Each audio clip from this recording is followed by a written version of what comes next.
This week, the slides and notes help explain how to do your supporting evidence assignment. For this class, in addition to traditional research, you will choose between an interview, a survey, or observations to add depth to your project. You'll want to choose the approach that fits your work the best. So not every topic is well suited to a survey, and not every topic is well suited to cultural observations. So you need to just decide which one suits you best and is the most doable for the kind of work that you want to accomplish. Be sure to allow yourself enough time to complete it. So you've got about 2 weeks to get this assignment done, but you're going to have to plan ahead.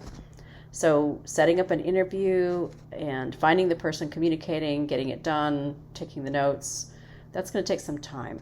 So you want to make sure you start early. Same thing with the survey. You've got to design the survey, write the survey, develop the language that you're going to use to send out the invitation to take the survey. Then you have to wait for people to take the survey, and then you have to look at the data. So you need to make sure, that you start early enough. Also, with observations, you want to allow yourself enough time to make sure you can get to the place that you want to go and spend enough time to take meaningful notes. Your additional evidence for this assignment takes the form of genre work or field work, and the lecture helps explain the nature of these things.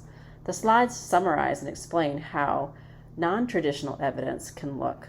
The notes also help explain some of the ethical considerations that you need to keep in mind when you're doing this kind of work.